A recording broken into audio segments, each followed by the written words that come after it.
बिस्मिल्लाहिर्रहमानिर्रहीम अस्सलाम वालेकुम welcome to career corner online academy. पाण इंग्लिश में 9th क्लास जो टेक्स्ट पढ़ी रहिया आहियूं ऐं पाण अॼु पढ़ंदासीं exercise number 4। Read the text and answer the following questions by circling the right answers. हिते सवालनि खे पढ़णो आहे ऐं सही जवाब खे इनसर्कल करणो आहे, ठीकु आहे, यानी कि गोल दायरो ॾियणो आहे। सवाल नंबर पहिरियों, how did the Quraysh treat the holy prophet सल्लल्लाहु अलैहि वसल्लम। दे वाट यानी कि कुरैशन जेको आहे नबी करीम सल्लल्लाहु अलैहि वसल्लम जन सां कहिड़ो वर्ताव कयो। ए फेवर्ड हिम, बी अपोज्ड हिम, सी लव्ड हिम, बी क्रिटिसाइज्ड हिम। ठीकु आहे, जॾहिं तव्हां टेक्स्ट पढ़ंदव त टेक्स्ट में तव्हांखे वाज़े थी वेंदो त जेके कुरैश हुया उन नबी करीम सल्लल्लाहु अलैहि वसल्लम जी मुखालफ़त कई। त मुखालफ़त कई त छा थींदो, अपोज्ड हिम। ठीकु आहे, सवाल नंबर पहिरें जो जवाब सही आहे बी, यानी कि अपोज्ड हिम। Number 2, when did the holy prophet सल्लल्लाहु अलैहि वसल्लम माइग्रेट टू मदीना, यानी कि नबी करीम सल्लल्लाहु अलैहि वसल्लम जन मदीने ॾांहुं जेका हिजरत कॾहिं कई। त हाणे सवाल नंबर जवाब आहे A 620 AD, B 621 AD, C 622 AD या डी 623 AD। त नबी करीम सल्लल्लाहु अलैहि वसल्लम जन जेका हिजरत कई आहे उहा कई आहे 622 AD, यानी कि इन डोमिनी। ठीकु आहे, एडी में 622 AD में। सवाल नंबर 3 आहे, when did the holy prophet सल्लल्लाहु अलैहि वसल्लम settled in Medina, which of the following groups of people lived there. यानी कि जॾहिं नबी साईं जन मदीने में सेटल थिया त उते कहिड़ा ग्रुप्स जेके आहिनि उहे अॻु में रहंदा हुया। ठीकु आहे, या रहनि पिया। सवाल number A, Muslims and Jews, यानी कि मुस्लमान ऐं यहूदी। मुस्लिम्स पैगन्स एंड ज्यूस, यानी कि मुस्लमान यहूदी ऐं काफ़िर। Number C, Muslims pagans hypocrites and Jew, यानी कि मुस्लमान काफ़िर मुनाफ़िक ऐं यहूदी। Number D, Muslims hypocrites and Jews, यानी कि मुस्लमान जेको तव्हांजा मुनाफ़िक ऐं जेको आहे यहूदी। त तव्हां टेक्स्ट ॾे पढ़ंदव त टेक्स्ट में ॻाल्हि इहा बिल्कुलु वाज़ह लिखियल आहे त जॾहिं नबी साईं जन मदीने में विया त उते रहंदा हुया, कहिड़ा ग्रुप्स रहंदा हुआ, 4 ग्रुप्स रहंदा हुया। यानी कि मुस्लिम्स बि रहंदा हुया, मुस्लमान पैगन्स यानी कि काफ़िर बि रहंदा, हिपोक्रेट्स मुनाफ़िक बि रहंदा। हिपोक्रेट में मुराद इहा त जेके चवंदा हुया त असां इस्लाम क़बूल कयो आहे पर दिलि सां हुन इस्लाम क़बूल न कयो हूंदो आहे।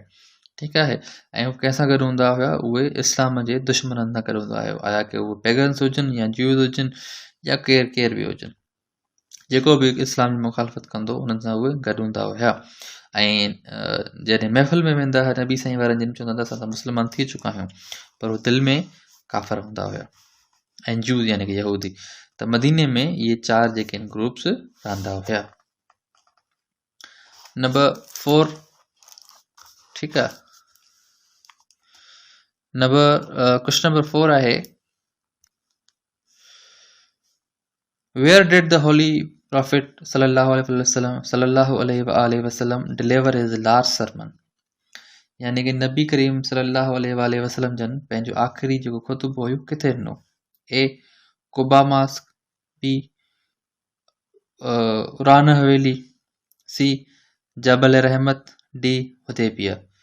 त टेक्स्ट में तव्हां जॾहिं पढ़ंदव त नबी करीम सल्लल्लाहु अलैहि वसल्लम जन जेको पंहिंजो ख़ुतबो ॾिनो आहे उहो उरान हवेली यानी कि माउंट अरफात में, इहा जेका हवेली आहे माउंट अरफत में आहे। ठीकु आहे, ॾिसो हीअ आहे तव्हांजी valley in the Uranah valley of the mount Arafat. ठीकु आहे, कहते हैं 10 हिजरी में। ठीकु आहे, माउंट अरफात यानी कि जबल जेको अरफात आहे उन में हीअ वैली आहे, उन में जेको आहे पंहिंजो ख़ुतबो ॾिनो आख़िरी नबी साईं जन। When did the holy prophet सल्लल्लाहु अलैहि वसल्लम परफॉर्म हिज लास्ट हज, यानी कि नबी साईं जन पंहिंजो आख़िरी जेको हज हुयो उहो कॾहिं अदा कयो। त जीअं पाण हाणे ॾिसी आयासीं त उहो कॾहिं अदा कयो, 10 हिजरी में। ठीकु आहे, 10th year of Hijra. 10th year of Hijra मां छा मुराद आहे, हेॾे ॾिसो तव्हां एडी लिखियल आहे, हेॾे हिजरा लिखियल आहे, त हे जेको एडी आहे इहो आहे तव्हांजो जेको पाण जंहिंखे अंग्रेज़ी कैलेंडर चवंदा आहियूं या जंहिंखे पाण सोलर कैलेंडर चवंदा आहियूं। ठीकु आहे, यानी कि जेको अंग्रेज़ी तारीख़ आहे एडी जो मतिलबु हूंदो आहे इन डोमिनी, यानी कि हज़रत ईसा खां बाद में जेका शुरू थी आहे। ठीकु आहे, 622 एडी यानी कि हज़रत ईसा की जाए 622 साल थी चुका आहिनि। हिजरा, ही जेको हिजरा हिन जो मतिलबु आहे त एतिरा साल हिजरत के थिया हुया। ठीकु आहे, एतिरा साल छा के थिया, हिजरत के थिया हुया। ठीकु आहे, यानी कि फर्स्ट ईयर ऑफ हिजरा यानी कि उहो पहिरियों साल जंहिंमें हिजरत थी आहे, सेकेंड ईयर यानी कि ॿियों साल, 10th ईयर यानी कि 10हों साल हिजरत खे थी चुको आहे। हे आहे इस्लामिक कैलेंडर। ठीकु आहे, इस्लामिक कैलेंडर हिनखे चवंदा आहियूं, हे चंड जे हिसाब सां काउंट कयो वेंदो आहे, ल्यूनर कैलेंडर जंहिंखे पाण चवंदा आहियूं। ठीकु आहे, इस्लामिक कैलेंडर। ऐं ही तव्हांजो आहे इंग्लिश, यानी कि तव्हांजो जेको सिज जे हवाले सां सोलर कैलेंडर हूंदो, सोलर कैलेंडर आहे उनजे हवाले सां आहे। अॻिते वधूं था। ठीकु आहे, एक्सरसाइज नंबर तव्हांजी 4 थी वई। हाणे हलूं था एक्सरसाइज नंबर 5 जी तरफ़। एक्सरसाइज नंबर 5 चए थी त read the text and find out whether the statements are right or wrong, tick the appropriate column, one has been done for you as an example. यानी कि हे तव्हांखे कॉलम्स पढ़णा आहिनि। ठीकु आहे, यानी कि सवाल स्टेटमेंट्स पढ़णा आहिनि, उन खां बाद में सॼो सही ऐं ग़लति वारे कॉलम में टिक करिणो आहे। अगरि उहो स्टेटमेंट सही आहे त सही में टिक कयो वेंदो, अगरि उहो ग़लति आहे त रॉन्ग में टिक कयो वेंदो। पंहिंजी जेका आहे उहा आसानी जे लाइ हिकिड़ो जेको पहिरियों सुवालु आहे उनखे हल कयो वियो आहे। पहिरियों सुवालु छा आहे, पहिरियों स्टेटमेंट छा आहे, the mission of the holy prophet सल्लल्लाहु अलैहि वसल्लम कंटिन्यूड फॉर 23 years। यानी कि नबी साईं जो जेको मिशन आहे, नबी साईं जो जेको उहो आहे, जेका उहो जिदोजहद आहे, जेको उहो कमु खणी आया हुआ, उहो 23 सालनि लाइ हलियो। यानी कि या इहो छा आहे, सही आहे। ठीकु आहे, तव्हां हिनखे वेरीफाई अगरि करणु चाहियो त ॾिसो, नबी जेको क़ुर शरीफ़ लथो आहे त उतां ई जेका आहे प्रीचिंग ऑफ इस्लाम शुरू थी आहे। त क़ुर जो जेको लमसम जेको अमाउंट, लमसम जेको चइजे त एप्रोक्सीमेटली पीरियड आहे उहा 23 साल। ठीकु आहे, 23 साल, कुझु महीना कुझु ॾींहं आहे, पर 23 साल आहे। त क़ुर शरीफ़ जी पहिरीं आयत इक़रा बिस्मि रब्बिकल लज़ी खां वठी करे आख़िरी आयत जेका आख़िरी खुतबे ते नाज़ुल थी आहे, त इन सॼे अरसे में जेको आहे तक़रीबन 23 साल लॻा आहिनि। त नबी साईं जो जेको मिशन आहे उहो 23 साल हलियो आहे। इहा ॻाल्हि बिल्कुलु सही आहे। सवाल number 2, all the Quraysh refuse to accept the Islam. यानी कि सभिनी कुरैशनि जेको आहे इस्लाम जेको आहे क़बूल करण खां मना करे छॾी। जॾहिं तव्हां टेक्स्ट में ईंदव त टेक्स्ट में लिखियलु आहे most of them refuse to accept Islam. यानी कि उन्हनि मां अक्सरियत जेका आहे उन इस्लाम क़बूल करण खां मना करे छॾियो। मोस्ट ऑफ देम आहे, पर ऑल ऑफ देम न आहे। यानी कि उन्हनि मां कुझु जेको आहे इस्लाम क़बूल कयो हुयो कुरैश मां। ठीकु आहे, कुझुनि क़बूल कयो हुयो, कुझुनि क़बूल न कयो हुयो। ठीकु आहे, त यानी कि इहो जेको स्टेटमेंट आहे त सॼनि कुरैशनि जेको all the Quraysh refuse to accept Islam, इहो ग़लति आहे। कुझु जेके आहिनि उन कुरैशनि शुरू में इस्लाम क़बूल कयो हुयो। सवाल नंबर 3 आहे, the city of Yathrib was less than 320 miles away from the Mecca. यानी कि सिटी ऑफ जेको यसरब आहे उहो 320 माइल्स खां, मीलनि खां घटि जेको परे आहे मके खां। जॾहिं तव्हां पैसेज में ईंदव, यानी कि जॾहिं तव्हां सबक़ में ईंदव त लिखियलु आहे, ठीकु आहे, The Holy Prophet had to ask the believers to migrate to Yasrib, a city of 320 kilometers या 200 miles north of Makkah। हिते ॾिसो, हिकिड़ी किलोमीटर में ॻाल्हि कई वई आहे, यानी कि 320 किलोमीटर, ॿी ॻाल्हि कई वई आहे माइल्स में, यानी कि 200 माइल। मील ऐं किलोमीटर में फ़र्क़ु हूंदो आहे। ठीकु आहे, मील वॾो हूंदो आहे, किलोमीटर नंढो हूंदो आहे। ठीकु आहे, त हाणे 200 मील आहे त 320 किलोमीटर आहे। ऐं हिते जेको सुवालु पुछे थो उहो पाण खे किलोमीटर नथो पुछे, सवाल चए थो त city of Yathrib was less than 320 miles away from Mecca. यानी कि 320 खां घटि, 320 मीलनि खां घटि परे आहे। 320 खां त घटि ई आहे, छो त घणा मील आहे, ॾिसो हिते 200 मील आहे। 200 मील 320 खां मुंहिंजे ख़्याल में घटि थींदा आहिनि। अगरि घटि थींदा आहिनि त पोइ हीउ जेको स्टेटमेंट हिते ॾिनल आहे इहो बिल्कुलु दुरुस्त आहे। त city of Yathrib was less than 320 miles away from Mecca, statement बिल्कुलु सही आहे। त हा, ज़ाहिर आहे 320 खां घटि, यानी कि 200। ठीकु आहे, उनखां बाद में सवाल नंबर 4 आहे, द होली प्रॉफिट सल्लल्लाहु अलैहि वसल्लम decided to build a mosque at a place outside Yasrib before entering the city. ठीक है, जॾहिं तव्हां सबक़ में ईंदो त उते लिखियलु आहे त he reached outskirts of Yasrib on 28th June 622 AD, but he did not enter the city directly. He stopped at a place called Quba, a place some miles from the main city, and built a mosque there. यानी कि नबी करीम सल्लल्लाहु अलैहि वसल्लम कुबा जे मक़ाम ते तरसिया ऐं उते हिकु मस्जिद जेका आहे उहा ठाही. ठीकु आहे, यानी कि ही जो जुमिलो आहे, holy prophet decided to build a mosque at a place outskirts of Yathrib before entering the city. इहा बिल्कुलु सही आहे. कुबा मॉस्क जंहिंखे पाण चवंदा आहियूं. इस्लाम जी शायदि पहिरीं मस्जिद कुबा आहे मुंहिंजे ख़्याल में. Number 5, today Yathrib is called the Madinatul Nabi. Madinatul नबी उन वक़्तु नालो न हुयो जॾहिं नबी साईं उन शहर में आया त चयो त इहो शहर नबवी आहे. ठीकु आहे, मदीना जी माना हूंदो आहे शहर. ठीकु आहे, कुझु टाइम खां बाद में जेको अनबवी आहे उनखे ड्रॉप कयो वियो ऐं सिर्फ़ु मदीना उन नालो रखियो वियो. अॼु बि पाण मदीना चवंदा आहियूं त बाबा मदीनो मशहूरु आहे. ठीकु आहे, त यसरब खे अॼु छा चयो वेंदो आहे, मदीना चयो वेंदो आहे. त हे जेको स्टेटमेंट आहे उहो ग़लति आहे. Yathrib is called the Madinatul नबी, न सिर्फ़ु Medina. Number 6, the people of Medina agreed that the Holy Prophet Muhammad sallallahu alaihi wasallam should settle their disputes. यानी कि मदीना जे माण्हुनि इन ॻाल्हि ते रज़ामंदी भरी त नबी साईं उन्हनि जा जेके आहिनि मसइला हल करे था. बिल्कुलु सही ॻाल्हि आहे. ठीकु आहे, चार्टर ऑफ मदीना जेको पाण चवंदा आहियूं, मीसाक मदीना, हुन में इहे शयूं क्लियर थियूं, तय थियूं. सवाल नंबर 7 आहे, the Holy Prophet sallallahu alaihi wasallam addressed such a large gathering of Muslims for the last time at Arafat. बिल्कुलु सही ॻाल्हि आहे इहा. त आख़िरी दफ़ो छो त उहो लास्ट सरमन हुयो, आख़िरी खुतबो हुयो नबी साईं जो. उनखां बाद में नबी करीम सल्लल्लाहु अलैहि वसल्लम जन जेको आहे बुरको मटाए न दुनिया तां कुझु टाइम खां बाद में बुरको मटाए विया, यानी कि दुनियावी जंहिंखे पाण वफ़ात चऊं उहा थी वई. ठीकु आहे, त उहा नबी साईं जन जेका आहे जो आख़िरी खुतबो हुयो. ठीकु आहे, त इहा ॻाल्हि बिल्कुलु सही आहे. हिते Islam has different laws for the black and for the white people. यानी कि इस्लाम में अछनि जे लाइ ॿिया कानून आहिनि, कारनि जे लाइ ॿिया कानून आहिनि. त बिल्कुलु इहा ग़लति ॻाल्हि आहे. इस्लाम में कारनि लाइ ऐं अछनि लाइ सभिनि लाइ हिकिड़ो ई कानून आहे. ऐं यानी लास्ट सरमन में इहा ॻाल्हि लिखियलु आहे त कंहिं बि अरबी के अजमी ते या अजमी के अरबी ते का बि फ़ोक़त हासिल कोन्हे को, यानी कि सभिनि जे लाइ साॻियो कानून आहे. ठीकु आहे, यानी कि स्टेटमेंट ग़लति आहे. Number 9, all human beings are children of Adam and Adam was created from dust. बिल्कुलु सभु जेके इंसान आहिनि उहे आदम अलैहिस्सलाम जी औलाद आहिनि ऐं आदम खे मिटी मां पैदा कयो वियो हो. बिल्कुलु इहा ॻाल्हि सही आहे. ऐं लास्ट सरमन में बि इहा शइ मौजूदु आहे, हे बि साईं ईअं चयो हुयो. नंबर 10 आहे, only the people who heard the last sermon were supposed to follow it. Passage में अगरि पाण ॾिसूं लिखियलु आहे, the message conveyed in this sermon are for all times.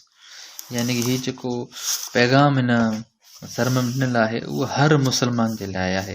हीउ सिर्फ़ु उन मुस्लमान लाइ न आहे जेको उते मौजूदु हुयो, पर उन खां बाद में जेको मुस्लमान आया आहिनि उन्हनि जे लाइ बि आहे. इहा उन्हनि मुस्लमाननि जी ज़िमेदारी हुई जेके उन वक़्तु ॿुधनि पिया त उहे ॿियनि मुस्लमाननि ते हिन ॻाल्हि खे पहुचाइनि. ठीकु आहे, यानी कि हीअ जेका ॻाल्हि आहे, only the people who heard the last sermon were suppose two follow it, जेका इहा ॻाल्हि ग़लति आहे. ठीकु आहे. एक्सरसाइज जेका तव्हां पाण कईसीं, एक्सरसाइज नंबर 5 उहा पूरी थी. हलूं था नेक्स्ट एक्सरसाइज, यानी कि एक्सरसाइज नंबर 6 जी तरफ़. एक्सरसाइज नंबर 6 में इहो आहे त तव्हांखे मतिलबु डायरेक्टली मां तव्हांखे ॿुधायां थो त 2 कॉलम्स ठहियल आहिनि. ठीकु आहे, वक़्तु बचायूं था. 2 कॉलम्स ठहियल आहिनि. इन ॿिनि कॉलम्स में छा करिणो, तव्हांखे 2 जुमिला आहिनि. ठीकु आहे, 2 जुमिलनि खे, यानी कि हिकिड़ो जुमिलो आहे या 2 जुमिला जंहिंखे तव्हां चओ उनखे टोड़ियो वियो आहे 2 जुमिलनि में, 2 हिसनि में टोड़ियो वियो आहे. हाणे तव्हांखे हिसनि खे मिलाइणो आहे. ठीकु आहे, हिसनि खे मिलाए करे जुमिलो पूरो करिणो आहे. हाणे कीअं मिलाई थो हिसनि खे, ॾिसो, हिकिड़ो कॉलम ए आहे, ॿियो कॉलम बी आहे. ठीकु आहे, सी में तव्हांखे आंसर लिखिणो आहे. आंसर कीअं लिखिणो आहे, सवाल नंबर पहिरियों पढ़ो, यानी कि जुमिलो नंबर पहिरियों पढ़ो. Only those people were superior. हाणे हिन जो अॻिलो जेको आहे उहो तव्हांखे ॻोल्हणो आहे हिसो।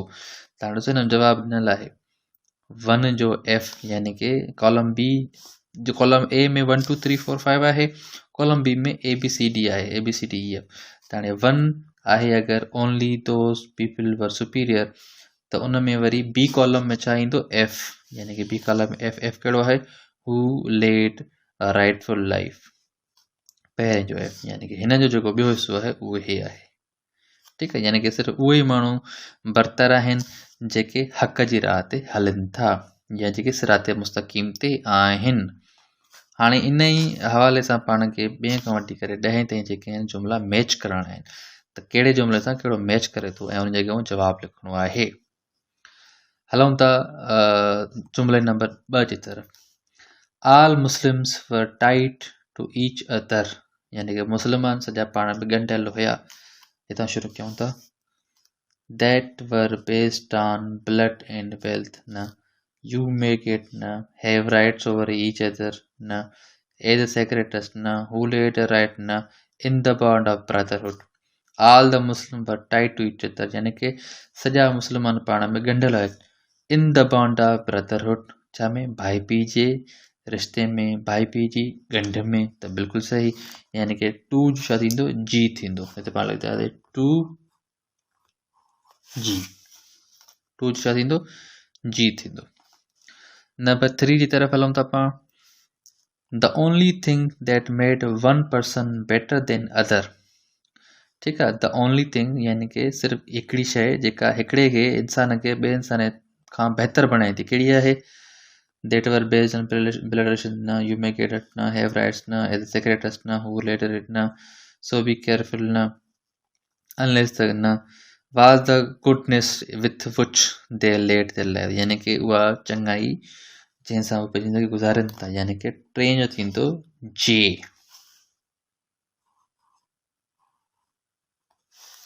ठीकु आहे, यानी कि the only thing that made one person better than other was the goodness with which they led their lives, यानी कि उहा चङाई, उहा सुठाई, उहा परहेज़गारी जंहिंसां पंहिंजी ज़िंदगी गुज़ारनि था। त हिन जो हिसो थींदो हे। नंबर 4 आहे no Muslim had a right to things belonging to other Muslim, यानी कि कंहिं मुस्लमान खे उन्हनि शयुनि ते हक़ु न आहे जेके ॿियनि मुस्लमाननि जूं आहिनि। ठीकु आहे, हाणे हिन जो ॿियो हिसो ॻोल्हणो आहे पाण खे। हे बि थी वियो, त हिते ॾिसंदा त have rights over each other, न a sacred trust, नथो ठहे, who led a rightful life in the bond, be careful unless they gave these of their free will, जेसि ताईं उहो हुनखे पंहिंजी मर्ज़ी सां ॾिन। त हाणे न थींदो हे, यानी कि 4 जो थींदो आहे।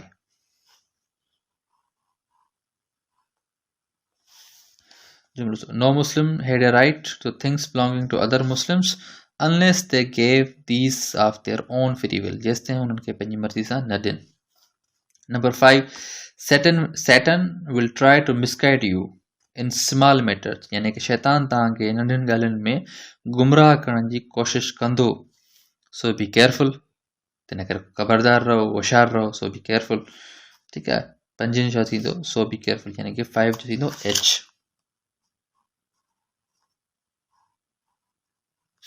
5 जो थींदो H थींदो, यानी कि तव्हां ख़बरदार रहणो आहे। 6, therefore all claims to superiority, all claims to superiority, हाणे हिननि जो पाण खे ॻोल्हणो आहे।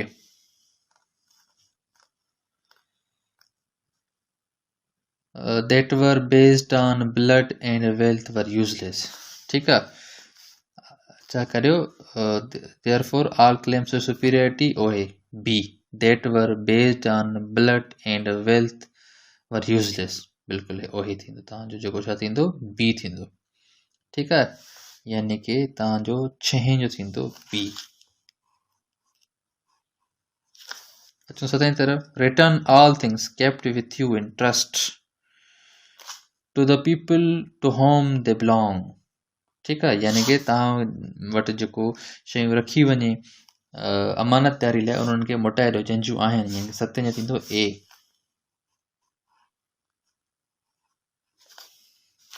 अचूं 8 तरफ़। Both men and women have rights over each other, यानी कि D, यानी कि 8 जो D। ये सही तव्हांजो वठो, हे तव्हांजो सही डी। हाणे बा if you will hurt others you may get hurt in return, C, यानी कि 9 छा थींदो, सी थींदो। हाणे ॾहों, consider the life and property of every Muslim, consider the life and property of every Muslim as a sacred trust, E, यानी कि ॾहें जो E, ॾहें जो E। हाणे ॾिसो ए बी एक खां वठी चए ताईं जेके न सच थी विया, ठीकु आहे, हिक खां वठी 10 ताईं बि सॼा थी विया, यानी कि हे तव्हांजो सही जुमिले जे अॻियां सही जेको आहे जुमिलो लॻल आहे, ॿ जुमिला पाण में मिलनि था ऐं उहा सही ॻाल्हि पाण में ठहे थी, त हे तव्हांजा सही थी विया। हीअ एक्सरसाइज तव्हांजी कंप्लीट थी वई। ठीक है, मिलंदासीं इंशाल्लाह कंहिं अगले वीडियो में, तेसिताईं अल्लाह हाफ़िज़।